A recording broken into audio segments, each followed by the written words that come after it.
오늘 아침 일라디오. 안녕하십니까. 오늘 아침 일라디오 아나운서 오승원입니다.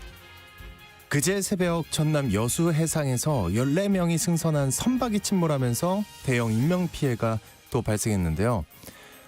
열흘 전에도 제주에서 사고가 있었고요. 이런 어선 사고가 매년 2,000건 정도 발생한다고 합니다. 문제는 어선 사고 사망 실종자가 지난해 10년 만에 가장 급증한 것으로 집계가 됐는데요. 문제는 이렇게 사고가 잦고 피해가 커지는 원인이 명확히 파악되지 않는 것 같습니다. 해양수산부는 이번에도 갑작스러운 해상 기상 악화부터 인적 과실까지 다양한 원인을 살펴보고 있다는데요. 최근에는 어선의 입출항 관리를 강화하는 내용 등을 담은 인명피해 대책을 내놓기도 했지만요. 최근 5년간 전체 어선 사고의 약 45%를 차지하는 이 소형 어선들의 안전관리가 미흡하다는 지적을 받고 있습니다. 이상기후와 외국인 선원의 증가, 또 우리 어민들의 고령화 등에 따라 사고 시 인명피해가 더 커진다는 점에서 보다 현실에 맞는 안전관리 대책을 세울 때인 것 같습니다. 구명조끼조차 착용이 불편하고 가격 부담이 된다는 이유로 어민들 대다수가 이마저 기피하고 있는 현실이라고 하는데요. 무조건 규제 강화만이 능사할 수도 없겠죠. 안전도 뒷전으로 하고 무리한 조업에 나서는 어려운 어민들의 현실, 그 목소리 잘 반영될 수 있으면 좋겠습니다. 2월 11일 화요일 오늘 아침 일라디오 출발합니다.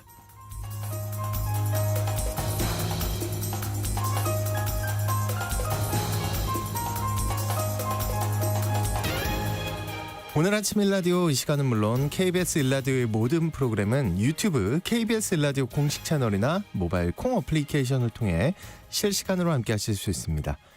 화요일인데요. 먼저 텃밭 가이드 시간에 액비와 퇴비차 만드는 법에 대해 살펴보고요.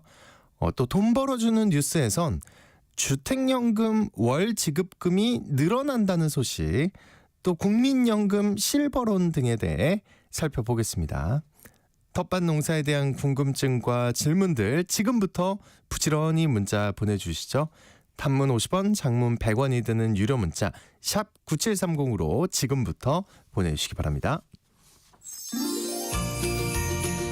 유익한 정보와 살아있는 이야기가 있습니다. KBS 오늘 아침 일라디오.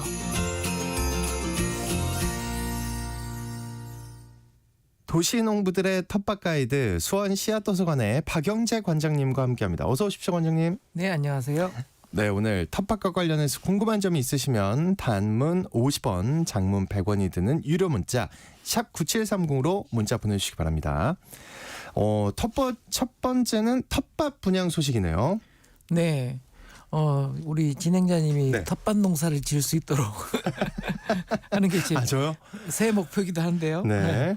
네, 새해 들어서 각 지방자치단체별로 운영하고 있는 시민농장에서 텃밭을 분양하고 있습니다.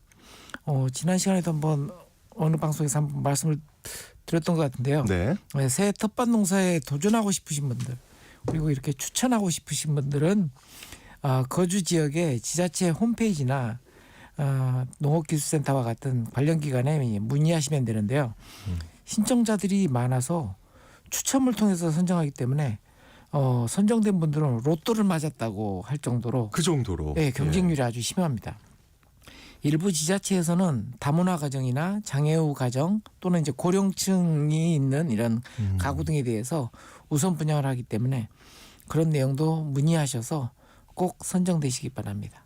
지자체에서 운영하는 시민농장의 장점은 비용이 비교적 저렴하다는 것과 휴식 공간 등 주변 시설이 아주 쾌적하게 갖춰져 있다는 점입니다. 비용이 보통 얼마 정도 하는 거예요? 대충? 보통 대충 한 10평에 민간 같은 경우는 10만 원 정도인데 한 3만 원 정도? 굉장히 저렴한. 예, 비교도 안 되네요. 이 지자체에서 운영하는 거 말고 민간에서 운영하는 지금 말씀하신 그런 네. 텃밭들도 많이 있는 것 같은데 그런 텃밭은 어떻게 바로 연락을 해야 되나요, 그쪽에? 예. 민간에서 운영하는 텃밭은 여러분이 사시는 곳의 교외 지역, 그러니까 야산이 인근 예, 이런 예. 쪽을 산책을 하시다 보면 텃밭 분양을 알리는 팻말을 만날 수가 있습니다. 주로는 이제 농장주에 전화번호가 적혀 있어서 통화를 통해서 분양에 대해서 안내를 받을 수가 있습니다.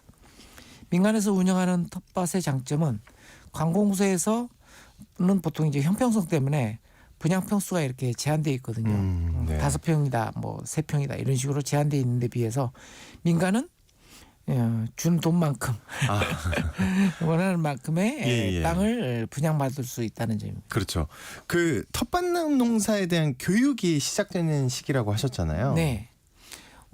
새해 들어서는 이제 농업인에 대한 교육이 이제 있고 그 이후에는 이제 이렇게 텃밭 분양받은 분들 이런 분들에 대한 교육들이 이제 진행이 됩니다.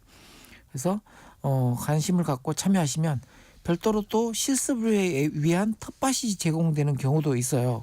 그래서 텃밭에서 떨어졌다 그러면 교육 신청하시면 또 따로 텃밭을 제공받을 수 있기 때문에 네네. 그렇다고 이중으로 하지 마시고요. 처음 농사를 접하는 분들은 이런 텃밭 교육인 도시농부학교에 이렇게 참여하시기 바랍니다. 네. 그리고 이 방송을 통해서도 좀 그런 텃밭 농사 경험도 좀 공유해 주시고 질문 있으면 좀 참여해 주셨으면 좋겠습니다. 좋죠.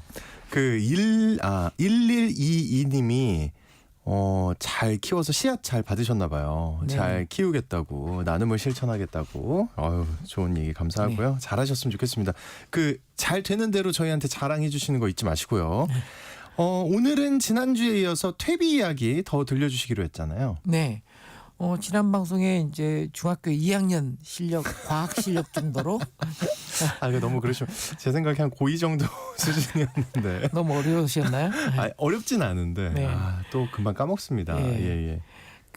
아무튼 오늘은 이제 낙엽과 같은 탄소질의 음식물 쓰레기와 같은 질소질을 켜켜이 쌓아서 퇴비를 만드는데요. 이런 작업은 보통 봄과 가을에 이루어집니다. 겨울에는 너무 추워서 미생물들의 발효를 해야 되는 미생물들의 활동이 활발하지 않고요. 또 무더위가 있는 여름에는 발효하면서 나오는 열에 외부의 열까지 이렇게 더해지니까 발효보다는 부패로 이렇게 너무 과해서 부패로 이어질 가능성들이 높기 때문입니다. 그래서 겨울 동안 또는 한여름 동안에 재료를 꾸준히 모아두었다가 이렇게 이제 퇴비를 만드셔야 되는데요. 오늘은 또 물거름 퇴비차에 대해서도 한번 말씀드려보도록 하겠습니다. 네, 이 물거름 일명 액비라고 우리가 많이 네. 얘기하는데 그 퇴비차 평소에 많이 언급이 되는데 그 어떤 거름인지 한번 정리해서 얘기해 주세요. 네, 퇴비는 거름 효과가 서서히 나타나는 완효성 거름이라고 한다면 액비나 퇴비차는 물에 용해된 상태이기 때문에 거름의 효과가 굉장히 빠른 화학 비료와 비슷한 속효성 거름에 속합니다. 네. 퇴비는 처음 밭을 만들 때 밑거름으로 활용할 수도 있고 작물이 성장하면서 주기적으로 줘야 하는 웃거름에도 활용합니다. 퇴비를 우리가 삼시세끼 먹는 밥이라고 한다면 액비와 퇴비차는 주로 웃거름으로만 이렇게 활용하는 영양제라고 비유할 수 있습니다. 액비와 발효차는 차이는 액비는 물에 담궈서 산소가 공급되지 않는 상태로서 이렇게 거름을 만든다고 한다면 발효차는 공기를 불어넣어서 산소를 공급해야 하는 차이가 있습니다. 둘 다 액체인데요. 네. 액비는 산소를 활용하지 않는 미생물들이 발효를 진행하고요. 퇴비차는 산소를 활용하는 미생물들이 발효를 진행합니다. 당연히 산소를 활용하는 미생물들이 좀 발효 효능이 좀 빠르겠죠. 네네. 액비를 만들 때는 산소와 만나지 않게 하기 위해서 뚜껑으로 밀봉할 수 있는 젓갈통과 같은 곳에서 진행을 하고요. 퇴비차는 물이 담긴 통에 산소를 불어넣을 수 있는 장치가 필요합니다. 규모가 작을 때는 우리 보통 이제 어항에서 사용하는 펌프 있죠. 예. 네, 이런 것을 활용해도 됩니다. 한마디로 액비랑 퇴비차의 차이는 산소 유무. 그죠? 네, 맞습니다. 그 각각 좀 나눠서 특징이 있다면 어떤 걸까요? 네. 먼저 이제 산소가 필요 없는 현기성 발효라고 해요. 우리는 현기성 발효가 이루어지는 물비료에 대해서 설명하자면 재료는 퇴비 만들 때 사용하는 모든 재료가 다 사용이 가능합니다. 근데 우리가 지난 시간에 배웠듯이 어떤 성분이 특별히 필요하다 그러면 그 재료를 좀 많이 넣으면 되겠죠. 예. 예, 텃밭에서 나오는 풀도 모아서 물거름을 만들 수가 있습니다. 심지어는 완성된 퇴비도 물비료 만드는 데 활용할 수가 있습니다. 그러니까 퇴비 먼저 만들고 그 완성된 퇴비를 물에 담그면 이제 액비가 되는 거죠. 예. 재료를 양파망과 같은 양파망은 좀 성기거든요. 그래서 그것보다 더 고운 망이 있어요. 어떤 게 있죠? 예. 뭐 부직포로 만들어진 망이라든지 이런 고운 망에 넣은 다음에 재료 부피의 3배 정도의 물에 담급니다. 재료가 물 위에 떠오르게 되면 좀 안 되니까 재료 안에다가 돌을 좀 넣어주시면 물에 푹 잠기게 되겠죠. 떠오르지 않게. 네, 예. 이렇게 하고 밀폐할 수 있는 뚜껑으로 덮어두시기만 하면 됩니다. 밀폐. 예. 네, 왜냐하면 이제 그 벌레들이 들어갈 수도 있고요. 예, 또 비가 오면 또 이제 안 되니까 이런 식으로 밀폐를 해주시면 됩니다. 재료에 따라서 콩깍지나 콩대, 고구마 마른 줄기와 같은 재료는 한 일주일 정도면 벌써 색깔이 갈색으로 이렇게 바뀌면서 거름이 됩니다. 그러나 이제 깻묵이나 미간과 같은 재료는 보통 이제 한 3개월, 그리고 또 동물성 재료들은 가급적 사용하려 하지 않는데 이런 재료들이 혹시 있으면 1년 정도 걸려서 발효가 완료됩니다. 예. 네, 색상이 갈색으로 바뀌고요. 재료에 따라서 동물성은 아주 독한 냄새가 납니다. 예. 네. 가급적이면 좀 식물성 재료로. 그러니까요. 네. 시간도 빨리 3개월밖에 안 걸리고. 네. 그러면은 발효차는 어떻게 되는 겁니까? 네. 발효차는 우리가 이제 영어로는 컴포스트 티 뭐 이런 식으로 얘기해서 마시는 거냐 이렇게 얘기합니다. 설마. 식물이 먹는 겁니다. 네. 하루에서 이틀 정도의 발효가 끝나기 때문에 동물성 재료처럼 오래 걸리는 재료는 사용할 수가 없고요. 재료 부피의 3배 정도의 물에 아까 얘기했던 고운 망에 재료를 넣고 돌을 넣어 떠오르지 않게 하는 것은 똑같습니다. 여기까지는 똑같네요. 네, 예. 여기에 이제 산소를 불어넣는 펌프를 설치해서 물속에서 거품이 일어나게 합니다. 완성되면 액비와 달리 좀 향긋한 냄새가 나는 특징이 있습니다. 심지어 향긋해요. 네. 와, 이 냄새 차이가 있다는 게 굉장히 신기한데 그러면은 이런 비료는 빨리 써야 하는 건가요? 네. 액비는 다 발효된 이후에는 재료를 건져내서 퇴비칸에 넣고요. 그다음에 뚜껑을 밀봉해서 덮어 놓으면 지속적으로 거름으로 활용할 수가 있습니다. 반면에 이 퇴비차는 산소가 사라지면 급속하게 변질이 되기 때문에 일주일 안에 모두 사용해야 합니다. 그래서 가급적 퇴비차는 작물이 자라기 시작하면서 만드는 것이 좋습니다. 그러니까 빨리빨리 그냥 하루 이틀 만에 만들고 일주일 안에 써야 되기 때문에 네. 작물이 자랄 때 필요하다 싶으면 이제 그때 알겠습니다. 네. 그리고 씨앗 나눔 총회를 하신다면서요? 네. 이번 주 토요일 날 광명시에 있는 평생학습관에서 저희 씨앗 도서관 총회가 열립니다. 그래서 거기서 이제 씨앗 나눔도 이루어지기 때문에 혹여 청취자분들 중에서 씨앗 못 받아서 이렇게 고민하고 계신 분들은 참여하시면 좋을 것 같습니다. 그렇습니다. 마지막으로 기회가 있다는 거, 네. 예, 꼭 많이 참여하셨으면 좋겠고요. 자, 이제 청취자분들이 보내주신 사연과 질문 살펴볼게요. 지난주에 답변 못 해드린 것부터 저희가 살펴보겠습니다. 정경환님인데요. 겨울에 많이 먹는 귤 껍질 이거 거름 사용 가능한가요? 하고 물으셨어요. 이거 많은 분들이 이렇게 생각하실 것 같은데. 네. 예. 귤 껍질도 그 발효하면 거름이 되긴 하지만 약간 산성 물질이 많습니다. 약간 시큼하잖아요. 그래서 보통 우리가 음식물 쓰레기 이렇게 처리할 때도 귤은 별도로 이렇게 그냥 일반 쓰레기에 넣으라고 하거든요. 아, 그래요? 네, 예. 왜냐하면 음식물 쓰레기는 또 재활용 시설에 가서 발효를 해서 퇴비를 만들거나 아니면 사료로 다시 재가공이 되거든요. 근데 귤 껍질은 안 귤 들어간다. 껍질은 산성 물질이라서 미생물을 죽이죠. 발효가 이루어지지 않기 때문에. 그래서 따로 이렇게 퇴비를 만드시는 분도 계시긴 해요. 하지만 어렵다는 거 이렇게 말씀드립니다. 그러니까 가급적 추천을 안 한다는. 네네. 그렇죠. 예, 경환님 참고하시면 좋겠고요. 6430님. 한 6, 7년생 석류나무가 있는데 이게 이 나무가 한 번도 꽃을 피우지 않고 열매 없습니다. 이거 왜 그럴까요? 예, 이거 너무 싫을 것 같은데. 네. 예. 보통 석류나무 같은 경우는 그 잔가지가 굉장히 많이 뻗어 나가요. 그래서 사실은 우리가 이제 전지전정 작업을 꾸준히 해줘야 나무 수영이 열매를 달 수 있는 수영이 된다고 했잖아요. 네, 그래서 저번 시간에 얘기했었죠. 네네. 예. 그래서 전지전정 작업을 아직 이제 추우니까요. 아직 물을 끌어올릴 때는 아니거든요. 지금이라도 서둘러서 전지전정 작업을 해주시고 영양 관리를 해주시면 아마 결실이 이루어질 겁니다. 근데 이 나무도 참 뭐라고 해야 될까? 성격이라고 해야 되나? 굉장히 네. 특이한 게 그런 작업을 안 해주면 네, 나 그냥 안 할래. 6, 7년이 돼도 네, 아예 안 해버리는 거예요. 아무것도. 그렇죠. 이제 식물들은 후손을 봐야 되는 이제 이런 그 결실을 하는 생식 성장보다는 영양 성장을 하려고 하는 자기 몸체를 키우려고 하는 일단. 예, 예. 그런 이제 성격을 가지고 있어요. 그래서 그런 것들을 적당하게 사람이 이제 우리의 목적에 의해서 전지전정 작업을 하면서 너 이제 결실 맺어야 돼라는 신호를 줘야 하게 됩니다. 어떻게 보면 약간 인위적으로 이렇게 몰아가는 거네요. 네네. 야, 이거 굉장히 특이해요. 보면 다 생각이 있는 거잖아요. 식물들도. 그렇죠. 네. 아직 나 안 컸어. 약간 불안해. 그거잖아요, 지금. 네. 그 527 하나님이에요. 농약 보조제의 전착제가 그릇에 오염 시 물방울이 생기나요? 그거 물으셨는데요. 네.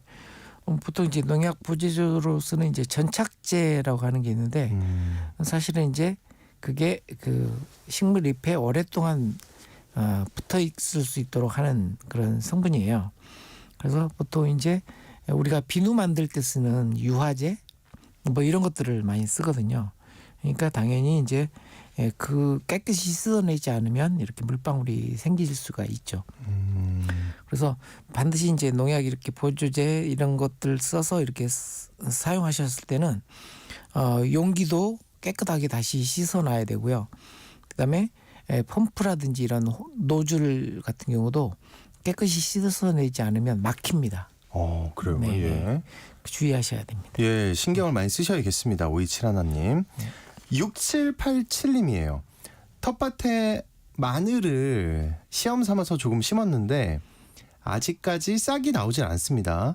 너무 추워서일까요?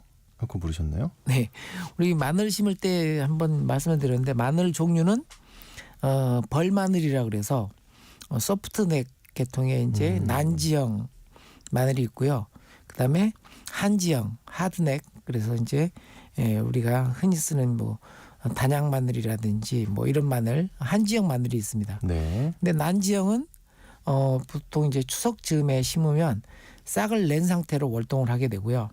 한지형은 싹을 내지 않습니다. 원래 그래서, 스타일이요? 네, 그래서 예. 이른 봄에 날이 따뜻해져야 이제 싹이 나오거든요. 아마 심으신 품종이 이렇게 한지형이 아니었을까 싶어요. 예, 그러겠죠. 네. 그러면 이제 날이 따뜻해지는 봄이 되면은 이제 알아서 네, 싹이 싹이 나오는 나옵니다. 거죠. 예, 네. 예. 6787님 아직 조금 서두른 감이 없지 않은 것 같아요. 네, 기다리시면 될 것 같고요. 9953님이에요. 참나무도 암수가 있을까요? 7년생인데 도토리가 열리는 나무가 있는가 하면 또 없는 것도 있어서 여쭤봅니다. 네. 참나무를 가꾸시는 분이신가 봐요. 참나무는 암수 한 그루고요. 참나무라고 이름이 붙었지만 참나무 계통이 아닌 나무도 있어요. 대왕 참나무 이런 것은 암수가 딴 그루입니다. 그래서 참나무 보통 이제 참나무 육형제라고 있어요. 신갈나무, 떡갈나무, 뭐 이렇게 졸참나무, 갈참나무 이렇게 해서 6가지가 이제 참나무에 들어가는데요. 그 중에서도 전해에 수분이 이루어지고 그 다음 해에 열매를 맺는 상수리 같은 나무도 있거든요. 되게 종류가 있네요. 예. 예. 그리고 이런 참나무 종류는 물을 좋아하는 그런 습성이 있어서 물 관리라든지 영양 관리 잘하면 뭐 2년생, 3년생에서도 열매가 달립니다. 그래서 혹시 관리상에 물을 너무 말리지 않았는지 아니면 또 영양 관리를 잘했는지 이런 것도 한번 잘 살펴보시기 바랍니다. 네. 그 6126님인데요. 은행나무, 오늘 나무 얘기가 많나요? 은행나무에 암수 구별이 가능한지, 또 대봉 감시를 심으면 대봉이 열리는지 물어봐 주셨어요. 네. 은행나무는 은행 열매에서도 암수를 구별할 수가 없고요. 나무가 성장하면서 나무의 수형이 암구루는 약간 좀 벌어지고 수나무는 좀 약간 뾰족하게 자라는 그런 타입이라고 그래요. 근데 처음 구별 자체가 좀 어려운 거 아니에요? 어려워요, 사실은. 지금 예, 얘기 그래서 들어보니까 열매가 열려야 알 수 있는 그런 경우가 많습니다. 예. 예, 그리고 보통 이제 이렇게 과수나무 저 같은 사람인 것 같은데요. 저도 대봉 감시를 감을 먹고 나서 시간 나오면 화분에다 이렇게 꽂아 놓거든요. 벌써 2개가 이렇게 싹이 났습니다. 그러면 대봉감이니까 당연히 대봉감이 열리겠지 이렇게 생각하시지만 대부분의 과수 작물들이 잡종화돼요. 네. 그러니까 원래 열매가 수분이 될 때 자기 꽃가루 바지를 하는 게 아니라 다른 데서 날라온 꽃가루가 이렇게 앉기 때문에 대봉감이 달릴 수도 있지만 다른 감이 달릴 수도 있습니다. 그래요? 네, 심지어는 고요미라든지 이렇게 야생 그 고요미라 조그만 게 있거든요. 그다음 아니면 이제 아주 작은 상감 뭐 이런 게 이제 달릴 수도 있어요. 대신에 이렇게 이제 심어 놓으셨으면 그것을 이제 대목으로 삼아서 나무 열매가 달리는 가지를 꺾고 와서 이렇게 접목을 할 수가 있거든요. 네, 그래서 좀 더 신경을 써야 되는 거네요. 좀 그거는. 키워보시고요. 나중에 이것을 대목 삼아서 자기 본인이 청취자분이 이제 먹고 싶은 감나무 가지를 잘라와서 이렇게 접목하는 방식으로 키우면 또 열매를 볼 수가 있습니다. 야, 저는 그냥 말만 들어도 신기합니다. 네, 그런 작업들이 되는 것도 신기하고. 6916님이에요. 요즘 두더지가 땅을 쑤셔놔서 걱정이 된다고. 이제 곧 씨앗을 뿌려야 될 텐데 이 두더지 어떻게 해야 될까요? 하고 보내셨어요. 네. 걱정인데요, 이거. 예.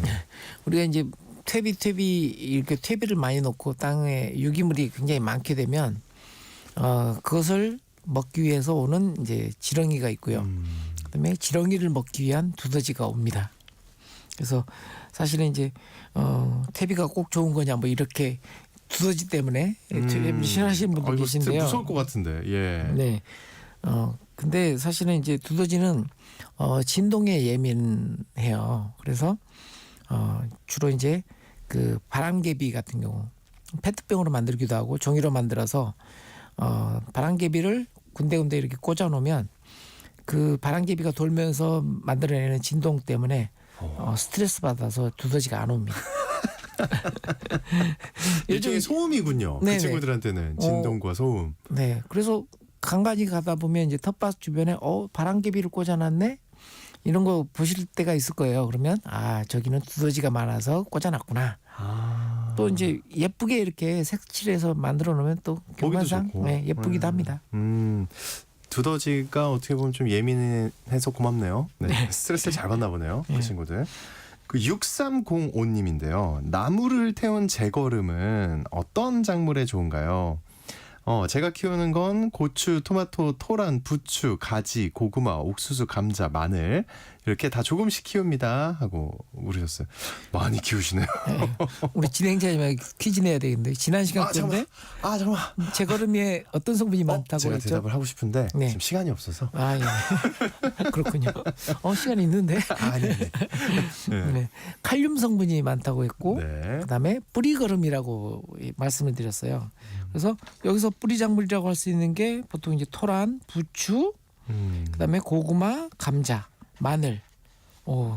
근데 칼륨은 또 그렇다고 해서 옥수수가 뿌리가 없는 건 아니잖아요. 그렇죠. 그러니까 모든 작물에 다 필요한 거름이다라고 생각하시면 됩니다. 네, 조금씩 줘도 괜찮다 이렇게 네. 생각하시면 좋을 것 같습니다. 네. 아이고 벌써 시간이 이렇게 됐습니다.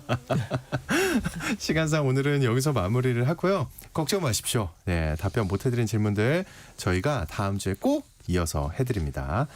텃밭 가이드 시간 지금까지 수원 씨앗도서관의 박영재 관장님과 함께했습니다. 오늘 말씀 고맙습니다, 관장님. 네, 감사합니다.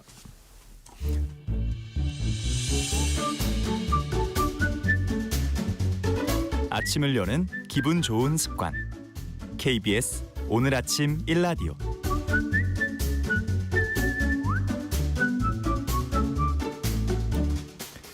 네, 경제가 어렵지만 쉽게 풀어드립니다. 돈 벌어주는 뉴스 시간인데요. 동아일보의 강우석 기자와 함께합니다. 어서 오십시오. 네, 안녕하세요. 첫 번째로 전해주실 소식 어떤 건가요? 예, 일단 주택연금 가입자 늘고 있다는 이야기부터 전해드릴게요. 주택연금. 예. 이 말 그대로 주택연금은 주택이나 주거용 오피스텔 가진 분들이 집을 국가에 담보로 제공하고 내 집에 평생 살면서 매달 연금을 받는 상품이에요.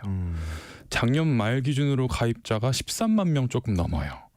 많은 거잖아요, 그죠? 예, 적은 건 아니죠. 예. 특히 10월 이후 한 4분기 석 달 사이에 눈에 띌 정도로 늘어났는데 통상 부동산 시장 침체일 때, 그러니까 집값 더 오르지 않을 것 같다라고 사람들이 예상할 때 주택연금 가입자가 늘어나는 편이에요. 네. 이따가 또 말씀드리겠지만 가입 시점에 보유한 주택 가격이 높을수록 연금을 더 많이 받을 가능성이 높거든요. 그래서 최근에 가입자가 늘어나고 있는 건 집값 떨어지기 전에 주택연금 가입해서 내 노후를 좀 더 잘 챙겨보겠다라는 분들이 늘어나는 걸로 보시면 되겠습니다. 네, 작년 말에 늘었다. 예. 그 주택연금 제도 초기에는 집 한 채는 그래도 자식들한테 물려줘야 된다라고 예, 해서 이제 예. 이 연금 신청을 많이 꺼리는 분위기였다고 들었는데 은퇴 후에 노후 준비가 부족하다 보니까 이제 신청이 많이 늘어나는 것 같은데요. 이 신청 요건 예. 그리고 궁금한 게 매달 연금을 얼마나 받는지도 소개해 주세요. 예. 네. 일단 사실상 은퇴하셨거나 은퇴를 앞둔 분들만 가입을 하실 수 있다고 보시면 될 것 같아요. 네. 이제 부부 중에 한 분이 만 55세 이상이고 부부가 소유한 부동산 공시지가, 네. 공시지가는 좀 이따 말씀드릴게요. 예. 공시지가의 합이 12억 이하여야 해요. 이하. 예. 그리고 주택을 2채 이상 갖고 계셔도 공시지가 총합만 12억 이하면 가입이 가능하세요. 그래요. 네, 공시지가가 사실 그 매매 우리가 아파트를 사고 파는 가격이랑은 좀 다른데 재산세 부과의 기준이 되는 액수예요. 네. 그래서 포털 들어가셔서 부동산 공시가격 알림이 검색하셔서 들어가시면 보유하고 계신 주택이나 토지 공시지가 확인이 가능하세요.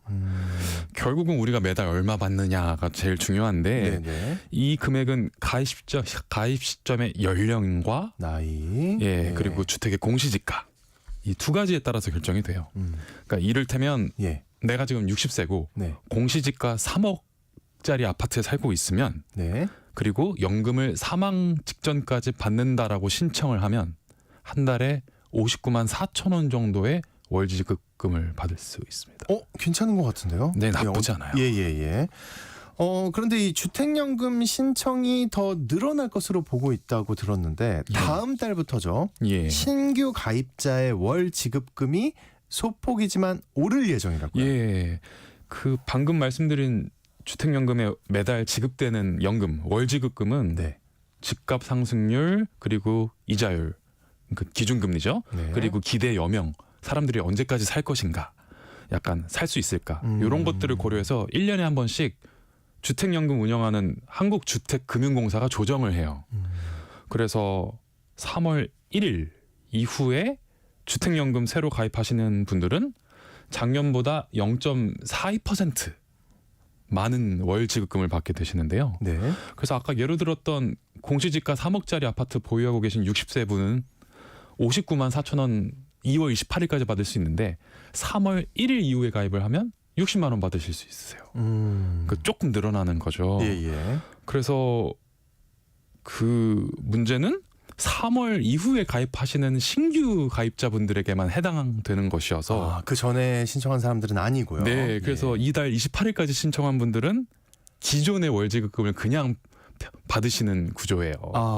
그래서 아직 가입을 안 하셨는데 나는 주택연금 가입해보고 싶다 하시는 분들은 3월 1일 이후에 가입하시는 것이 유리합니다. 그렇군요. 예, 고급 정보네요. 예. 자, 다음 뉴스로 또 넘어가 보겠습니다. 요즘 이제 급전이 필요할 때 대출 받기가 예. 좀 어려워진 것 같은데 그런데 이 지금까지 납부한 국민연금을 급전으로 활용할 수 있는 그런 방법이 있다고요. 예. 지난번 방송 때 말씀드렸던 보험 약관 대출이 어떻게 보면 또 다른 사례인 것 같은데, 그렇죠?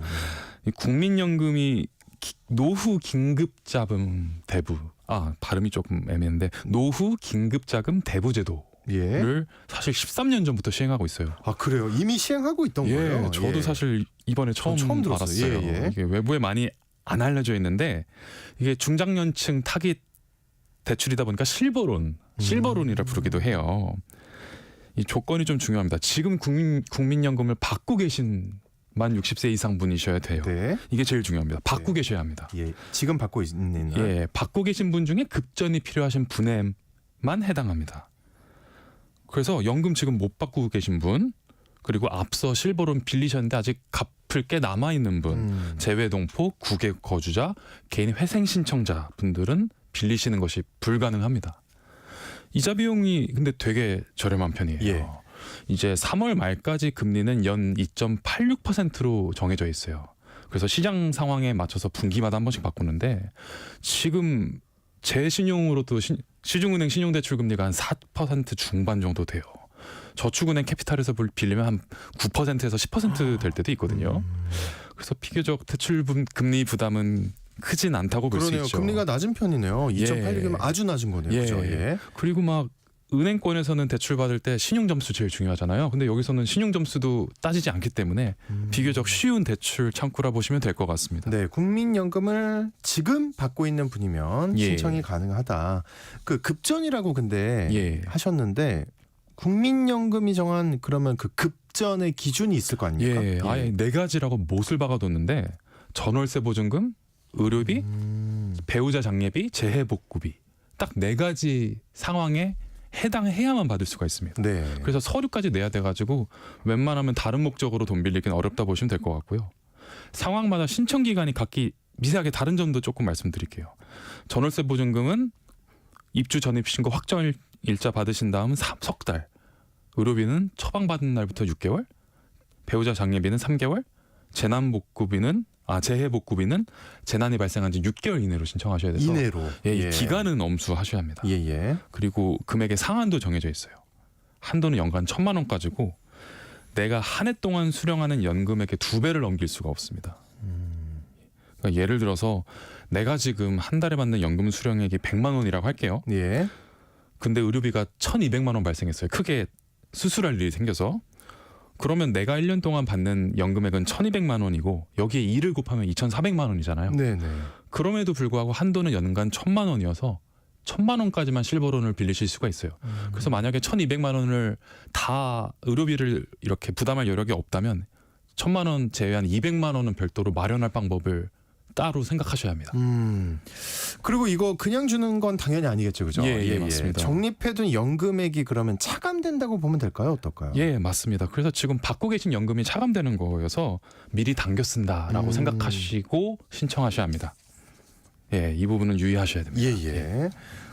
다음 달부터 또 국내 주식을 밤 늦게까지 거래할 수 있게 돼요. 이거 무슨 말인가요? 이게 주식 거래 앱 쓰시는 분들은 얼마 전에 안내 받으셨을 텐데요. 저도 받았고요. 그래요? 예. 예, 고객님 안녕하세요. 한국거래소 외에 대체거래소가 도입됨에 따라 약관이 개정됐습니다라고 문자나 앱에서 공지를 받으셨을 거예요. 저는 못 받은 것 같은데. 아, 그래요? 근데 예, 다 받았군요. 이따 방송 마치고 한번 확인해 보시면 될 것 같습니다. 알겠습니다. 예. 지금 우리가 주식 사고 파는 거래소는 한국거래소 딱 하나예요. 예. 근데 여기는 오전 9시부터 오후 3시 반까지밖에 거래를 못 해요. 그렇죠. 그래서 웬만한 직장인분들은 화장실 갈 때 말고는 거래를 못 하시는 상황이거든요. 과연 그럴까요? 뭐 틈틈이 하긴 하는데 거래에 집중은 못 해요. 그렇죠. 예. 근데 이런 상황에서 이제 정부가 대체 거래소 만들어 가지고 거래 시간을 늘리기로 한 거예요. 그래서 이제 9시 전인 오전 8시부터 9시까지 1시간. 그리고 오후 3시 30분 이후부터 저녁 8시까지. 이 사이에 거래를 3월 4일부터 할 수 있게 돼요. 이야. 그러면 이제 아침 일찍이나 예. 밤 늦게 거래하려는 분들이 어떻게 해야 됩니까, 그러면? 저도 처음에는 앱을 따로 설치를 해야 되는 건가 했는데 네. 그러실 필요가 없더라고요. 그래서 아까 말씀드렸던 약관에 동의를 하면 내가 쓰고 있는 증권사 앱에서 바로 이용이 가능하세요. 그래서 매수 매도 버튼을 누르면 증권사가 알아서 처리해 주는 구조여서 저희 입장에서는 불편할 게 하나도 없습니다. 잠깐만요. 이게 좋은 건지 어떤 건지 모르겠는데. 돈을 더 잃게 되는 계기가 될 수도 있어요. 제가 지금 예. 그 얘기하려고 했는데. 그러면은 어쨌든 모든 종목을 그러면 밤 늦게도 살 수 있다는 거예요? 저도 처음엔 그런 줄 알았는데 잠깐만 이게 또 아니에요. 예, 아직 전산화 전망이 그 전산 인프라가 구축이 안 돼가지고 순차적으로 한대요. 그래서 3월 4일 날 그러니까 이제 다음 달 첫째 주 화요일부터인데 도입 첫날. 예, 도입 첫날에는 시가총액 상위 종목 몇 개만 거래가 가능한데 아직 뭐가 거래될지는 공개를 안 했어요. 그래서 계속해서 거래 가능한 종목을 늘려서 4월 달에는 코스피 코스닥 종목 800개까지 거래할 수 있게 한다네요. 점점 이제 늘려가는 거고. 예. 자, 갑자기 이제 머리가 복잡해지는데요. 예. 이 대체 거래소가 도입이 되면 예. 어떤 효과가 생길까요? 이게 사실 뭐 홍콩 증권 거래소나 미국 뉴욕 증권 거래소 같이 선진국 거래소 예. 금융시장에서는 거래소가 원래부터 여러 개가 있어요. 나름의 경쟁 체제가 있었던 거죠. 그래서 우리가 주식 사거나 팔 때 가격 걸잖아요. 이걸 호가라고 하는데 네네. 그래서 홍콩이랑 미국 증시 이용하시는 분들은 이 호가를 여러 거래소가 있으니 여러 군데다 걸 수가 있어요. 그랬군요. 그러니까 투자자 예. 입장에서는 선택할 수 있는 옵션이 많은 건데 한국에선 그러지 않았었거든요. 한 군데니까 우리는. 거래소 예. 딱 한 군데만 있었으니까. 그래서 결국은 독점 체제가 깨졌고 중장기적으로는 투자자 입장에서 선택할 수 있는 폭이 넓어진다라는 의미를 부여할 수 있을 것 같고요. 그리고 거래 수수료가 머지않아 줄어들 거예요. 머지않아. 예. 머지않아입니다. 이게 한국거래소가 지금 증권사한테 우리 아닙니다. 증권사한테 걷고 있는 주식 매매 수수료가 0.0027%예요. 0.0027%. 예. 근데 대체거래소는 이걸 0.0018%로 줄였어요. 이게 뭐 그냥 100만 원, 1000만 원 단위면 큰 차이가 없겠지만 수십억, 수백억이면 차이가 꽤 큽니다. 그럼요. 예. 예. 그래서 증권사의 부담이 크게 줄어들어가지고 금융당국이 한국거래소한테 비용 낮추라고 압박하고 있어요. 사실상 우리 거래 수수료가 줄어드는 걸로 이어지는 건 시간 문제라 보시면 될 것 같습니다. 제발 좀 잘 이어져야 될 텐데요. 그럴 겁니다. 자기들만 이득 보고 우리한테 이득 안 줄 수도 있거든요. 그쵸. 그러진 않았으면 좋겠습니다. 근데 작년 실적이 안 좋아서 조금 두고 봐야 될 것 같긴 합니다. 예. 그 마지막으로 또 하나 더 볼게요. 이 소상공인 배달비 그리고 택배비에 대해서 정부가 지원을 해준다고요. 네, 이게 어제 중기부 홈페이지 공고에 올라온 내용인데요. 정부가 17일부터 배달비, 택배비 지원 사업을 접수받는다고 해요. 2023년도나 작년 연매출이 1억 400만 원 미만이고 배달, 택배 실적이 있는 개인 사업자, 법인 사업자분들은 지원이 가능하시다고 하네요. 아무래도 요새 내수가 많이 어렵고 아주 어렵죠. 영세 소상공인분들 중에 고생 많이 하시는 분들 많다 보니까 정부가 배달비, 택배비 부담이라도 줄여드려보자라는 차원에서 입안한 정책이라고 보시면 될 것 같습니다. 네. 그래 다만 폐업 상태이시면 지원하실 수가 없고요. 당연히 그렇겠죠. 배달업이랑 택배업이 주업인 분들은 또 지원이 어려우세요. 이게 무슨 말이에요? 그러니까 결국은 뭐 채소 같은 것을 이렇게 배달하거나 택배하시는 걸로 파시는 분들만 지원이 가능하다는 거고, 예를 들어서 아예 그냥 뭐 대한통운 같이 아예 배달업과 택배업만 하시는 분들은 지원을 받으실 수가 조금 없습니다. 아무래도 이번 정책의 타깃이 소상공인 분들이다 보니까 이런 제한을 뒀다고 보시면 될 것 같고요. 지원 금액이 중요할 것 같은데 최대 30만 원까지입니다. 그리고 1인당 한 곳의 사업체만 지원을 받으실 수 있어서 여러 사업체 운영하시고 계신 분들은 그중에 하나만 골라서 신청을 하시는 게 중요합니다. 그리고 온라인으로만 신청을 받는다는 것도 유의를 하셔야 될 것 같고요. 온라인으로요? 어디죠? 온라인? 그 포털에 소상공인24라고 검색하시면 사이트가 하나 접속이 가능하신데 알겠습니다. 17일부터 신청이 가능하십니다. 네, 꼭 확인해서 지원받으시길 바라겠습니다. 돈 벌어주는 뉴스 시간, 지금까지 동아일보의 강훈석 기자와 함께했습니다. 오늘 말씀 고맙습니다. 네, 고맙습니다. 네, 강추위가 오늘 좀 풀린다고 하는데요. 좋은 하루 보내세요. 여보, 올해 공익집불금 신청이 2월 1일부터 4월 30일까지 진행된대요. 2월 1일부터 2월 28일까지는 지난해와 변동사항이 없는 농업인을 대상으로 휴대폰으로 신청하도록 문자가 온다고 하네요. 신청한 문자를 받지 못했거나 신청을 못했으면 어떻게 해요? 3월 4일부터 4월 30일까지는 농지 소재지 읍면동에 방문하여 신청할 수 있으니 그때 신청하면 돼요. 신청할 때 폐경지